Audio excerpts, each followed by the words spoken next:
آج ہم ذکر کریں گے جنگ بدر کا واقعہ۔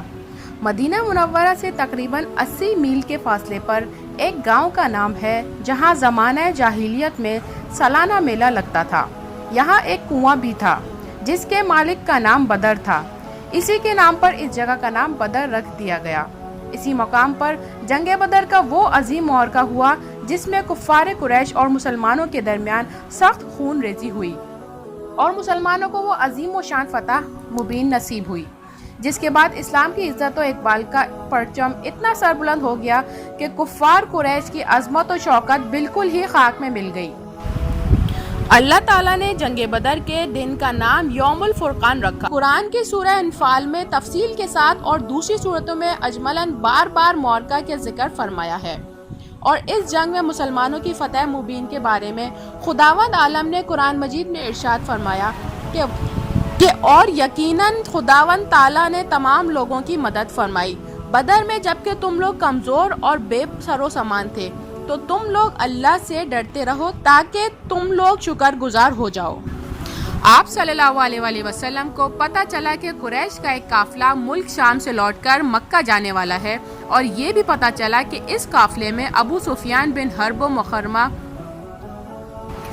ابو سفیان کل 30 یا 40 آدمی ہیں، اور کفار قریش کا مال تجارت جو اس قافلے میں ہے وہ بہت زیادہ ہے۔ حضور صلی اللہ علیہ وسلم نے اپنے اصحاب سے فرمایا کہ کفار قریش کی ٹولیاں لوٹ مار کی نیت سے مدینہ کے اطراف میں برابر گشت لگاتی رہتی ہیں، اور کرزبن جعفر فہری مدینہ کی چرگاہوں تک آ کر ڈاکہ زنی کر گیا ہے، لہٰذا کیوں نہ ہم بھی کفار قریش کے اس قافلے پر حملہ کر کے اس کو لوٹ لیں، تاکہ کفار قریش کی شامی تجارت بند ہو جائے اور وہ مجبور ہو کر ہم سے صلح کر لیں۔ حضور صلی اللہ علیہ وسلم کا یہ ارشاد گرامی سن کر انصار و مہاجرین اس کے لیے تیار ہو گئے۔ چنانچہ 12 رمضان 2 ہجری کو بڑی عجلت کے ساتھ لوگ چل پڑے، جو جس حال میں تھا اسی حال میں روانہ ہو گیا۔ اس لشکر میں حضور صلی اللہ علیہ وسلم کے ساتھ نہ زیادہ ہتھیار تھے، نہ فوجی راشن کی کوئی بڑی مقدار تھی، کیونکہ کسی کو گمان بھی نہ تھا کہ اس سفر میں کوئی بڑی جنگ ہوگی۔ مگر جب مکہ میں یہ خبر پھیلی کہ مسلمان مسلح ہو کر قریش کے قافلے لوٹنے کے لیے مدینہ سے چل پڑے ہیں، تو مکہ میں ایک جوش پھیل گیا، اور ایک دم کفار قریش کی فوج مسلمانوں پر حملہ کرنے کے لیے تیار ہو گئی۔ جب حضور صلی اللہ علیہ وسلم کو اس کی اطلاع ملی تو آپ نے صحابہ کرام رضی اللہ تعالیٰ عنہ کو جمع فرما کر صورتحال سے آگاہ کیا، اور صاف صاف فرما دیا کہ ممکن ہے کہ اس سفر میں کفار قریش کے قافلے سے ملاقات ہو جائے، اور یہ بھی ہو سکتا ہے کہ کفار مکہ کے لشکر سے جنگ کی نوبت آ جائے۔ ارشاد گرامی سن کر حضرت ابو بکر صدیق و حضرت عمر فاروق اور دوسرے مہاجرین نے بڑے جوش و خروش کا اظہار کیا، مگر حضور صلی اللہ علیہ وسلم کی طرف دیکھ رہے تھے۔ انصار میں سے قبیلہ خزرج کے سردار حضرت سعد بن عبیدہ رضی اللہ تعالیٰ عنہ حضور صلی اللہ علیہ وسلم کا چہرہ انور دیکھ کر بول اٹھے کہ یا رسول اللہ صلی اللہ علیہ وسلم، کیا آپ کا اشارہ ہماری طرف ہے؟ خدا کی قسم ہم وہ جانثار ہیں کہ اگر آپ کا حکم ہو تو ہم سمندر میں کود پڑیں۔ اسی طرح انصار کے ایک اور معزز سردار حضرت مقداد بن اسود رضی اللہ تعالیٰ عنہ نے جوش میں آ کر عرض کیا کہ یا رسول اللہ صلی اللہ علیہ وسلم، ہم حضرت موسیٰ علیہ السلام کی قوم کی طرح یہ نہ کہیں گے کہ آپ اور آپ کا خدا جا کر لڑیں، بلکہ ہم آپ کے دائیں سے بائیں سے آگے سے پیچھے سے لڑیں گے۔ انصار کے ان دونوں سرداروں کی تقریر سن کر حضور صلی اللہ علیہ وسلم کا چہرہ خوشی سے چمک اٹھا۔ مدینہ سے 1 میل دور چل کر حضور صلی اللہ علیہ وسلم نے اپنے لشکر کا جائزہ لیا۔ جو لوگ کم عمر تھے ان کو واپس کر دینے کا حکم دیا، مگر انہی بچوں میں حضرت سعد بن ابی وقاص رضی اللہ تعالیٰ عنہ کے چھوٹے بھائی حضرت عمیر بن ابی وقاص رضی اللہ تعالیٰ عنہ بھی تھے۔ جب ان سے واپس ہونے کو کہا گیا تو وہ مچل گئے اور پھوٹ پھوٹ کر رونے لگے، اور کسی طرح واپس ہونے پر تیار نہ ہوئے۔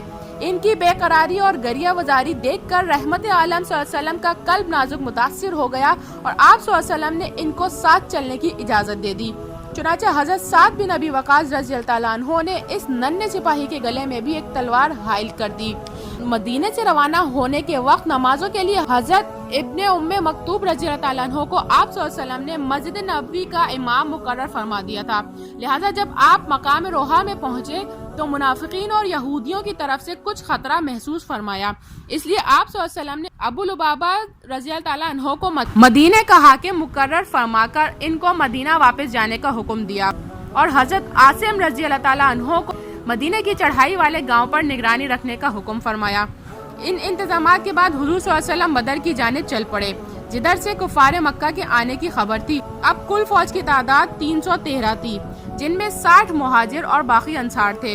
منزل بہ منزل سفر فرماتے ہوئے جب آپ مقام صفرا میں پہنچے تو 2 آدمیوں کو جاسوسی کے لیے روانہ فرمایا، تاکہ وہ قافلے کا پتہ چلائیں کہ وہ کدھر ہیں اور کہاں تک پہنچے ہیں۔ ادھر کفار قریش کی جاسوس بھی اپنا کام بہت مستعدی سے کر رہے تھے۔ جب حضور صلی اللہ علیہ وسلم مدینہ سے روانہ ہوئے تو ابو سفیان کو اس کی خبر مل گئی۔ اس نے فوراً ہی زم بن عمرو غفاری کو مکہ بھیجا کہ وہ قریش کو اس کی خبر کر دے تاکہ وہ اپنے قافلے کی حفاظت کا انتظام کرے، اور خود راستہ بدل کر قافلے کو سمندر کی جانب لے کر روانہ ہو گیا۔ ابو سفیان کا قاصد زمزم بن عمرو غفاری جب مکہ پہنچا تو اس وقت کے دستور کے مطابق جب کوئی خوفناک خبر سنانی ہوتی تو خبر سنانے والا اپنے کپڑے پھاڑ کر اور اونٹ کے پیٹھ پر کھڑا ہو کر چلا کر خبر سنایا کرتا تھا۔ زمزم بن عمرو غفاری نے اپنا کرتا پھاڑ ڈالا اور اونٹ کی پیٹھ پر کھڑا ہو کر زور زور سے چلانے لگا کہ اے اہل مکہ، ہمارا مال تجارت ابو سفیان کے قافلے میں ہے، اور مسلمانوں نے اس قافلے کا راستہ روک کر قافلہ لوٹ لینے کا عزم کر لیا ہے، لہٰذا جلدی کرو اور بہت جلد اس قافلے کو بچانے کے لیے ہتھیار لے کر دوڑ پڑو۔ جب مکہ میں یہ خوفناک خبر پہنچی تو اس قدر ہلچل مچ گئی کہ مکہ کا سارا امن و سکون غارت ہو گیا۔ تمام قبائل قریش اپنے گھروں سے نکل پڑے۔ سرداران مکہ میں سے صرف ابو لہب اپنی بیماری کی وجہ سے نہیں نکلا، اس کے سوا تمام روسا قریش پوری طرح مسلح ہو کر نکل پڑے۔ کفار قریش جوش انتقام میں آپے سے باہر ہو رہے تھے۔ 1000 کا لشکر جرار، جس کا ہر سپاہی پوری طرح مسلح، دوہرے ہتھیار، فوج کی خوراک کا یہ انتظام تھا کہ قریش کے مالدار لوگ یعنی عباس بن عبد المطلب، عتبہ بن ربیعہ، حارث بن عامر، نضر بن حارث، ابو جہل، امیہ وغیرہ باری باری سے روانہ 10 اونٹ ذبح کرتے تھے اور پورے لشکر کو کھلاتے تھے۔ عتبہ بن ربیعہ جو قریش کا سب سے بڑا رئیس اعظم تھا، اس پورے لشکر کا سپہ سالار تھا۔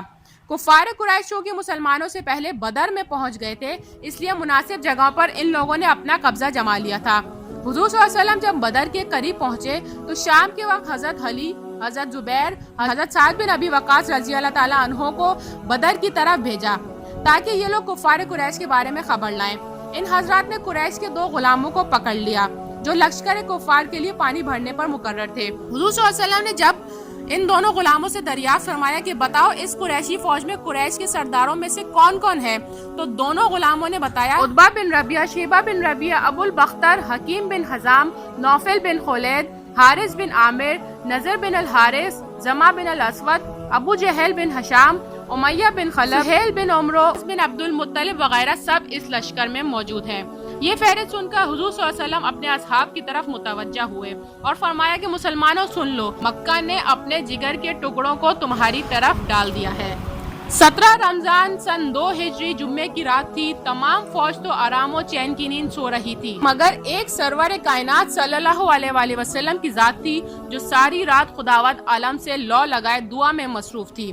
صبح نمودار ہوئی تو آپ صلی اللہ علیہ وسلم نے لوگوں کو نماز کے لیے بیدار فرمایا، پھر نماز کے بعد آیات سنا کر ایسا لرزہ خیز اور ولولہ انگیز واعظ فرمایا کہ مجاہدین اسلام کی رگوں کی خون کا قطرہ قطرہ جوش و خروش کا سمندر بن کر طوفانی موجیں مارنے لگا اور لوگ میدان جنگ کے لیے تیار ہونے لگے۔ رات ہی میں چند جانثاروں کے ساتھ آپ صلی اللہ علیہ وسلم نے میدان جنگ کا معاملہ فرمایا۔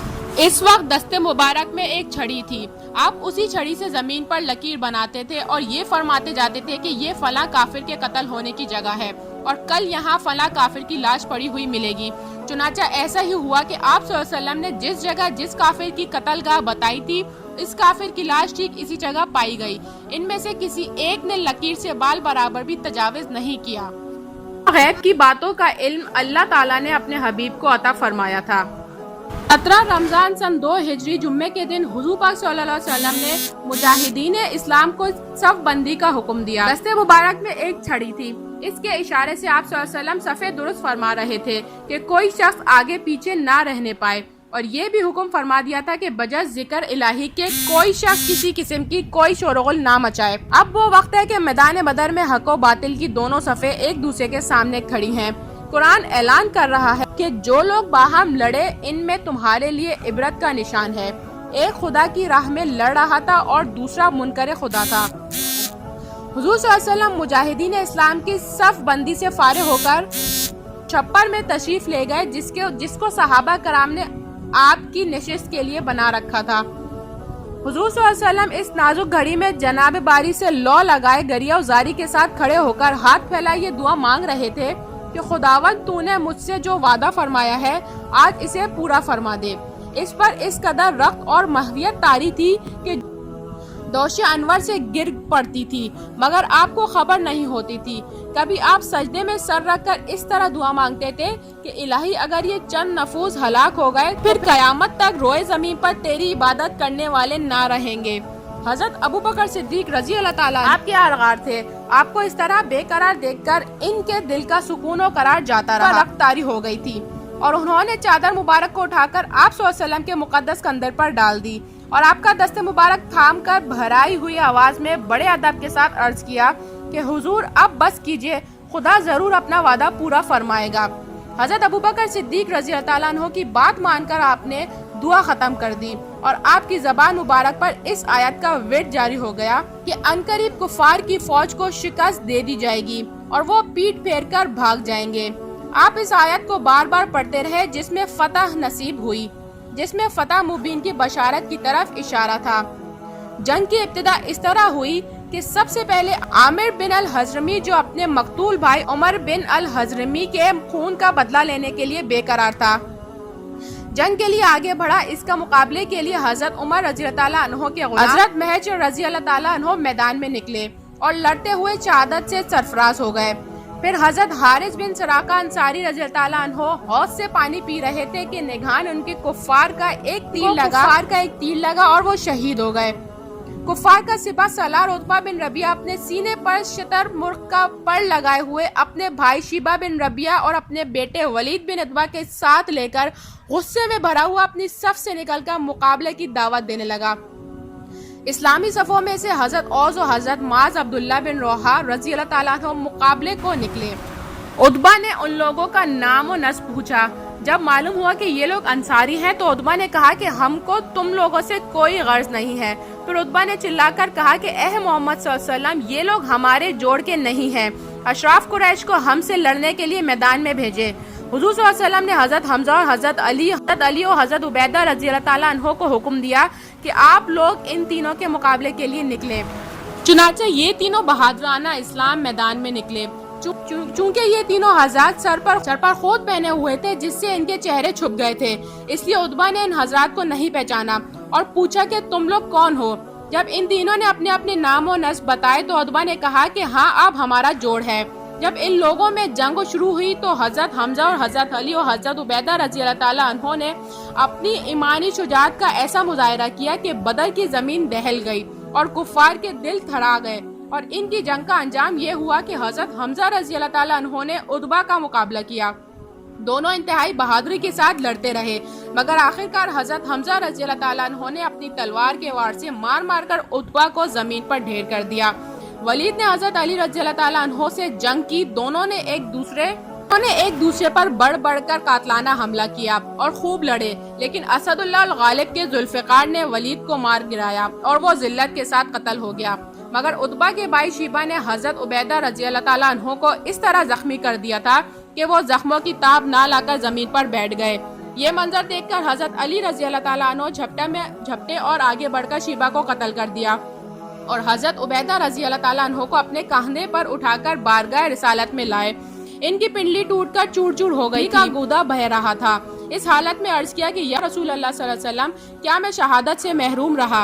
ارشاد فرمائے کہ نہیں، ہرگز نہیں، بلکہ تم شہادت سے سرفراز ہو گئے۔ حضرت عبد الرحمن بن عوف رضی اللہ تعالیٰ عنہ کا بیان ہے کہ میں صف میں کھڑا تھا اور میرے دائیں اور بائیں دو نوعمر لڑکے کھڑے تھے۔ ایک نے چپکے سے پوچھا کہ چچا جان، کیا آپ ابو جہل کو پہچانتے ہیں؟ میں نے اس سے کہا کہ کیوں بھتیجے، تم کو ابو جہل سے کیا کام ہے؟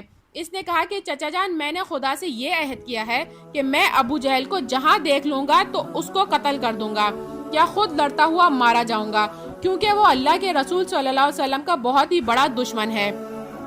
حضرت عبد الرحمن رضی اللہ تعالیٰ عنہ کہتے ہیں کہ میں حیرت سے اس نوجوان کا منہ تاک رہا تھا کہ دوسرے نوجوان نے بھی مجھ سے یہی کہا۔ اتنے میں ابو جہل تلوار گھماتا ہوا سامنے آ گیا اور میں نے اشارے سے بتا دیا کہ ابو جہل یہی ہے۔ بس پھر کیا تھا، یہ دونوں لڑکے تلواریں لے کر اس طرح اس پر جھپٹے جس طرح باز اپنے شکار پر جھپٹتا ہے۔ دونوں نے اپنی تلواروں سے مار مار کر ابو جہل کو زمین پر ڈھیر کر دیا۔ یہ دونوں لڑکے حضرت معوذ اور حضرت معاذ رضی اللہ تعالیٰ عنہ تھے جو عفرہ کے بیٹے تھے۔ ابو جہل کے بیٹے اکرمہ نے اپنے باپ کے قاتل حضرت معاذ رضی اللہ تعالیٰ عنہ پر حملہ کر دیا تھا اور پیچھے سے ان کے بائیں شانے پر تلوار ماری جس سے ان کا بازو کٹ گیا، لیکن تھوڑا سا چمڑا باقی رہ گیا اور ہاتھ لٹکنے لگا۔ حضرت معاذ رضی اللہ تعالیٰ عنہ نے اکرمہ کا پیچھا کیا اور دور تک دوڑا، مگر اکرمہ بھاگ کر بچ نکلا۔ حضرت معاذ رضی اللہ تعالیٰ عنہ اس حالت میں بھی لڑتے رہے، لیکن کٹے ہوئے ہاتھ کے لٹکنے سے زحمت ہو رہی تھی۔ انہوں نے اپنے کٹے ہوئے ہاتھ کو پاؤں سے دبا کر اس زور سے کھینچا کہ تسمہ الگ ہو گیا اور پھر وہ آزاد ہو کر ایک ہاتھ سے لڑتے رہے۔ حضرت عبداللہ بن مسعود رضی اللہ تعالیٰ عنہ ابو جہل کے پاس سے گزرے۔ اس وقت ابو جہل میں کچھ زندگی کی رمکم باقی تھی۔ حضرت عبداللہ بن مسعود رضی اللہ تعالیٰ عنہ نے اس کی گردن کو اپنے پاؤں سے روند کر فرمایا کہ تو ہی ابو جہل ہے، بتا آج تجھے اللہ نے کیسا رسوا کیا۔ ابو جہل نے اس حالت میں بھی گھمنڈ کے ساتھ کہا کہ تمہارے لیے یہ کوئی بڑا کارنامہ نہیں ہے، قتل ہو جانا اس سے زیادہ نہیں ہے کہ ایک آدمی کو اس کی قوم نے قتل کر دیا۔ ہاں مجھے اس کا افسوس ہے کہ کاش مجھے کسانوں کے سوا کوئی دوسرا شخص قتل کرتا۔ حضرت معوذ اور حضرت معاذ رضی اللہ تعالیٰ عنہ چونکہ یہ دونوں انصاری تھے اور انصار کھیتی باڑی کا کام کرتے تھے اور قبیلہ قریش کے لوگ کسانوں کی بڑی حقارت کا نظر سے دیکھا کرتے تھے، اسی لیے ابو جہل نے کسانوں کے ہاتھ سے قتل ہونے کو اپنے لیے قابل افسوس بتایا۔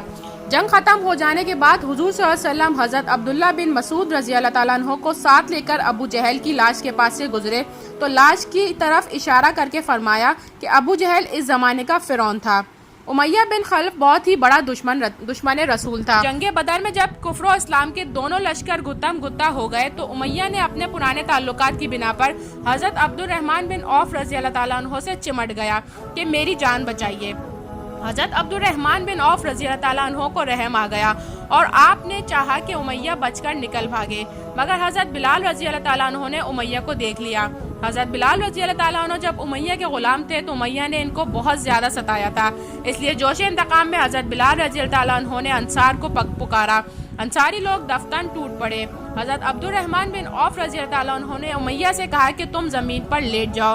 وہ لیٹ گیا تو حضرت عبد الرحمن بن عوف رضی اللہ تعالیٰ عنہ اس کو بچانے کے لیے اس کے اوپر لیٹ کر اس کو چھپانے لگے، لیکن حضرت بلال اور انصار رضی اللہ تعالیٰ عنہ نے تلوار گھونپ کر اس کو قتل کر دیا۔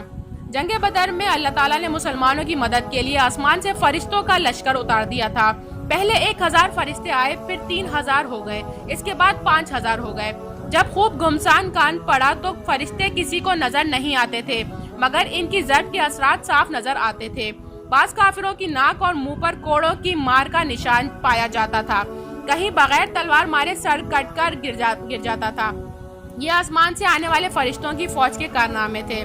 عتبہ، شیبہ، ابو جہل وغیرہ کفار قریش کے سرداروں کی ہلاکت سے کفار مکہ کی کمر ٹوٹ گئی اور ان کے پاؤں اکھڑ گئے اور وہ ہتھیار ڈال کر بھاگ کھڑے ہوئے اور مسلمانوں نے ان لوگوں کو گرفتار کرنا شروع کر دیا۔ اس جنگ میں کفار کے 70 آدمی قتل اور 70 آدمی گرفتار ہوئے، باقی اپنا سامان چھوڑ کر فرار ہو گئے۔ اس جنگ میں کفار مکہ کو ایسی زبردست شکست ہوئی کہ ان کی عسکری طاقت بھی فنا ہو گئی۔ کفار قریش کے بڑے نامور سردار جو بہادری اور فن سپہگری میں یکتا روزگار تھے، ایک ایک کر کے سب موت کے گھاٹ اتار دیے گئے۔ ان ناموروں میں عتبہ، شیبہ، ابو جہل، عبد البختری، دمہ، عاصم بن حشام، امیہ بن خلف، منبع بن الحجاج، عقبہ بن ابی معیط، نضر بن الحارث وغیرہ قریش کے سرتاج تھے۔ یہ سب مارے گئے۔ جنگ بدر میں کل 14 مسلمان شہادت سے سرفراز ہوئے، جن میں سے 6 مہاجر اور 8 انصار تھے۔ ان 14 بدر میں سے 13,000 تو میدان بدر ہی میں مدفون ہوئے، مگر حضرت عبیدہ بن حارث رضی اللہ تعالیٰ عنہ نے چونکہ بدر سے واپسی پر منزل صفرا میں وفات پائی، اس لیے ان کی قبر شریف منزل صفرا میں ہی ہے۔ جب کفار کی لاشیں بدر کے گڑھے میں ڈال دی گئیں تو حضور صلی اللہ علیہ وسلم نے اس گڑھے کے کنارے کھڑے ہو کر مقتولین کا نام لے کر اس طرح پکارا کہ اے عتبہ، اے شیبہ، اے ربی، اے فلاں، کیا تم لوگوں نے اپنے رب کے وعدے کو سچا پایا؟ ہم نے تو اپنے رب کے وعدے کو بالکل ٹھیک سچ پایا۔ حضرت عمر فاروق رضی اللہ تعالیٰ عنہ نے جب دیکھا کہ حضور صلی اللہ علیہ وسلم کفار کی لاشوں سے خطاب فرما رہے ہیں تو ان کو بڑا تعجب ہوا۔ چنانچہ انہوں نے عرض کیا کہ کیا رسول صلی اللہ علیہ وسلم آپ نے اتنے بے روح کے جسموں سے کلام فرما رہے ہیں؟ یہ سن کر حضور صلی اللہ علیہ وسلم نے ارشاد فرمایا کہ اے عمر، خدا کی قسم جس کے قبضے قدرت میں میری جان ہے کہ تم زندہ لوگ میری بات کو ان سے زیادہ نہیں سن سکتے، لیکن اتنی بات ہے کہ یہ مردے جواب نہیں دے سکتے۔ بخاری شریف کی اس حدیث میں یہ مسئلہ ثابت ہوتا ہے کہ جب کفار کے مردے زندہ کی بات سنتے ہیں تو پھر مومنین خصوصاً اولیاء شہداء انبیاء علیہ السلام وفات کے بعد یقیناً ہم زندوں کا سلام و کلام اور ہماری فریادیں سنتے ہیں۔ اور حضور صلی اللہ علیہ وسلم نے جب کفار کی مردہ لاشوں کو پکارا تو پھر خدا کے برگزیدہ بندوں یعنی ولیوں، شہیدوں اور نبیوں کو ان کی وفات کے بعد پکارنا بھلا کیوں ناجائز و درست ہوگا۔ اس لیے حضور صلی اللہ علیہ وسلم جب مدینہ کے قبرستان میں تشریف لے جاتے تو قبروں کی طرف اپنا رخ انور کر کے یوں فرماتے کہ اے قبر والوں، تم پر سلام ہو، خدا ہماری اور تمہاری مغفرت فرمائے، تم لوگ ہم سے پہلے چلے گئے اور ہم تمہارے بعد آنے والے ہیں۔ اور حضور صلی اللہ علیہ وسلم نے اپنی امت کو بھی یہی حکم دیا اور صحابہ کرام رضی اللہ تعالیٰ عنہ کو اس کی تعلیم دیتے تھے کہ جب تم لوگ قبروں کی زیارت کے لیے جاؤ تو اسی طرح سلام کیا کرو۔ ان حدیثوں سے ظاہر ہے کہ مردے زندوں کا سلام و کلام سنتے ہیں، ورنہ ظاہر ہے کہ جو لوگ سنتے ہی نہیں ان کو سلام کرنے سے کیا حاصل۔ فتح کے بعد 3 دن تک حضور صلی اللہ علیہ وسلم نے بدر میں قیام فرمایا، پھر تمام اموال غنیمت اور کفار قیدیوں کو ساتھ لے کر روانہ ہوئے۔ جب وادی صفرا میں پہنچے تو اموال غنیمت کو مجاہدین کے درمیان تقسیم فرمایا۔ کفار مکہ جب اسران جنگ بن کر مدینہ میں آئے تو ان کو دیکھنے کے لیے بہت بڑا مجمع اکٹھا ہو گیا اور لوگ ان کو دیکھ کر کچھ نہ کچھ بولتے رہے۔ ان قیدیوں کو حضور صلی اللہ علیہ وسلم نے صحابہ میں تقسیم فرما دیا اور یہ حکم دیا کہ ان قیدیوں کو آرام کے ساتھ رکھا جائے۔ چنانچہ 2-2 4-4 قیدی صحابہ کے گھروں میں رہنے لگے اور صحابہ نے ان لوگوں کے ساتھ یہ حسن سلوک کیا کہ ان لوگوں کو گوشت، روٹی وغیرہ حسب مقدار بہترین کھانا کھلاتے تھے اور خود کھجوریں کھا کر رہ جاتے تھے۔ ان قیدیوں کے بارے میں حضور صلی اللہ علیہ وسلم نے حضرات صحابہ رضی اللہ تعالیٰ عنہ سے مشورہ فرمایا کہ ان کے ساتھ کیا معاملہ کیا جائے۔ حضرت عمر رضی اللہ تعالیٰ عنہ نے یہ رائے دی کہ ان سب دشمنان اسلام کو قتل کر دینا چاہیے اور ہم میں سے ہر شخص اپنے قریبی رشتہ دار کو اپنی تلوار سے قتل کرے، مگر حضرت ابو بکر صدیق رضی اللہ تعالیٰ عنہ نے یہ مشورہ دیا کہ آخر یہ سب لوگ اپنے عزیز و اقارب ہی ہیں، لہٰذا انہیں قتل نہ کیا جائے بلکہ ان لوگوں سے بطور فدیہ کچھ رقم لے کر ان سب کو رہا کر دیا جائے۔ اس وقت مسلمانوں کی مالی حالات بہت کمزور ہے، فدیہ کی رقم سے مسلمانوں کی مالی امداد کا سامان بھی ہو جائے گا اور شاید آئندہ اللہ تعالیٰ ان لوگوں کو اسلام کی توفیق نصیب فرمائے۔ حضور صلی اللہ علیہ وسلم نے حضرت ابو بکر صدیق رضی اللہ تعالیٰ عنہ کی سنجیدہ رائے کو پسند فرمایا اور ان قیدیوں سے 4-4 ہزار درہم فدیہ لے کر ان لوگوں کو چھوڑ دیا۔ جو لوگ مفلسی کی وجہ سے فدیہ نہیں دے سکتے تھے وہ یوں ہی بلا فدیہ چھوڑ دیے گئے۔ ان قیدیوں میں جو لوگ لکھنا جانتے تھے ان میں سے ہر ایک کا فدیہ یہ تھا کہ وہ انصار کے 10 لڑکوں کو لکھنا سکھا دیں۔ یہ اسلام اور مسلمانوں کی پہلی جنگ کے مختصر حالات تھے۔ جنگ بدر میں عظیم و شان فتح کے بعد مسلمانوں کے حوصلے مزید بلند ہو گئے اور دشمنان اسلام پر انکار و دبدبہ قائم ہو گیا۔